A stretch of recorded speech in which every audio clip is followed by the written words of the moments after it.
नमस्कार, मैं मृणाल और आप देख रहे हैं भिवाड़ी न्यूज एक्सप्रेस। मैं यहाँ मौजूद हूँ टपुगड़ा में। 21 अगस्त को भारत बंद का आह्वान किया था।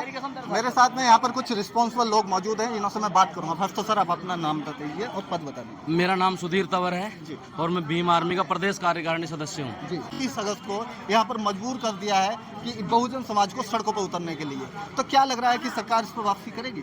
देखो, सरकारें खुद डायरेक्ट कुछ नहीं करती हैं। सरकारें सुप्रीम कोर्ट के माध्यम से SC ST समाज को चेक करती हैं कि ये भी लोग ये मानसिक गुलाम हैं या अम्बेडकरवादी बन गए हैं। ये चेक करती है, टेस्ट कर रहे हैं लोग कि SC समाज ST समाज कितना जागा है।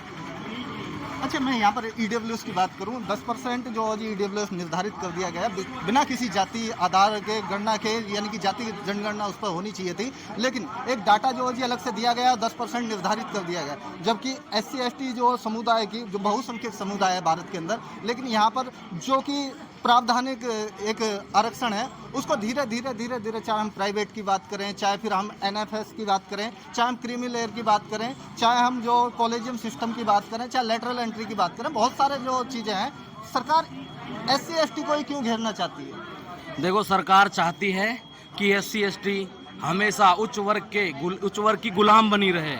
SC ST पढ़े लिखे ना। सरकारों ने एजुकेशन इतनी महंगी कर दी। सरकार चाहती है कि SC ST का बच्चा पढ़े ही नहीं। सरकार चाहती है कि मजदूर का बेटा मजदूर बना रहे। ये चाहती है सरकार कि मजदूर का बेटा मजदूर बना रहे। इसीलिए सरकारों ने 2,30,000 गवर्नमेंट स्कूल बंद किए हैं।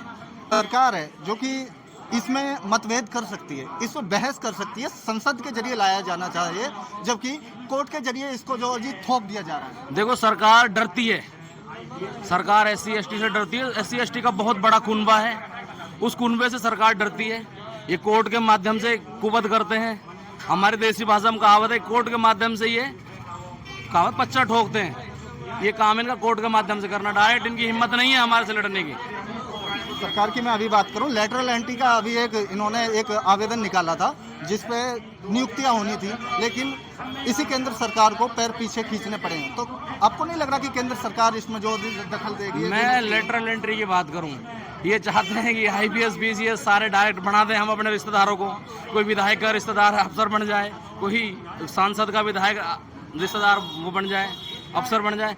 जब हम कहते हैं आप रिटर्न एग्जाम कराओ ना, रिटर्न एग्जाम में अगर हम पिछड़ जाएं तो हम पीछे हटने को तैयार हैं। आप रिटर्न में हम अव्वल करते हैं, 90% करते हैं, उसके बाद ये लोग हमें उसमें निकाल देते हैं, इंट्रो में निकाल देते हैं। इसलिए हम अगर आज हम इंट्रो भी फाइट करने लगे हैं ना, तो ये लेटरल एंट्री ले आए। अब चाहते हैं कि हम कंपटीशन कराएं ना, प्रतिस्पर्धा खत्म कर दें, डायरेक्ट हम IPS बना दें। ये चाहती है सरकारें, लेकिन हम ऐसा नहीं होने देंगे। हमारे शरीर में जब तक जान है हम लड़ेंगे और अपनी बातें मनवा कर दम लेंगे हम। मैं बहुत सारे OBC लीडरों की बात करूंगा जो कि बैलेंस बनाने का काम करते हैं, चाहे राकेश टिकैत की मैं बात करूं, चाहे जोगेंद्र यादव की बात करूं। ये लोग कहीं तक जो जश्न मना रहे हैं। जोगेंद्र यादव ने डायरेक्ट बोला है कि ये तो जश्न का दिन है। जो कि यादव है, उनको सोचना चाहिए था कि 1991 में OBC वर्ग के अंदर ये क्रीमी लेयर लेकर के आए। आज उनके पद कहाँ हैं, वो कहाँ पर है? आज आप देखो, एक चीज देखो, OBC के अंदर ये क्रीमी लेयर ले आए। OBC को पूरे को पता ही नहीं है कि हमारे अंदर क्रीमी लेयर भी है, उन्हें नहीं पता।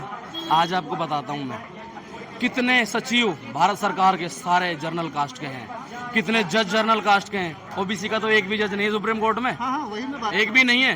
लेकिन जश्न क्यों मना रहे हैं ये कहनो? ये लोग, इनको ना सरकारों ने इस प्रकार हाईजेक कर लिया इनके दिमाग को कि ये बेचारे सोच नहीं पा रहे हैं।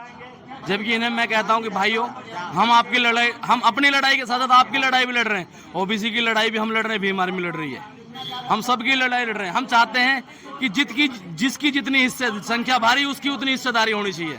यहाँ पर अभी जो लोकसभा का जो चुनाव हुआ था, जंगल और जमीन पर भी तो हमारा उतना ही अधिकार है जितना इनका है। आपको पता है 1% लोगों के पास देश की 40% प्रॉपर्टी है, और वो लोग किस कम्युनिटी से आते हैं, वो कौन से वर्ग से आते हैं, पता है ना आप लोगों को? आप पत्रकार लोग भी नहीं उठाते ये सवाल, पता नहीं आप लोग क्यों नहीं उठाते, आप किससे डरते हैं? रिस्पॉन्स ले तो रहे हैं आपसे, आप बताइए ना। अपने माध्यम से हम रोज शाम को टीवी पर देखते हैं, मुर्गा स्टार्ट हो जाता है, मुर्गा लड़ाना। एक काजी जी को बिठा लेते हैं, एक मौलाना साहब बिठा लेते हैं, और एक हमें बिठा लेते हैं, एक पंडित जी को बिठा लेते हैं। शाम के टाइम डेली मुर्गा लड़ाया जाता है टीवी पर, डेली मुर्गा लड़ाया जाता है। लास्ट में एक सवाल है कि अभी 2024 में इलेक्शन हुए लोकसभा के, यहाँ पर संविधान बचाओ की राजनीति खूब चली थी।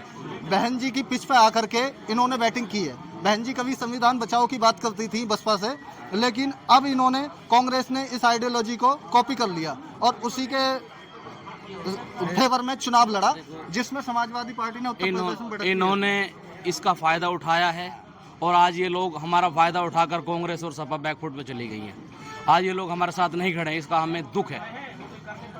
राहुल गांधी का स्टैंड क्लियर नहीं है, इसलिए हमें दुख है उस चीज़ का कि आप लोगों को हमने वोट किया है और उसके बाद SC ST समाज ने किया है, उसके बाद आप बैकफुट पे हो।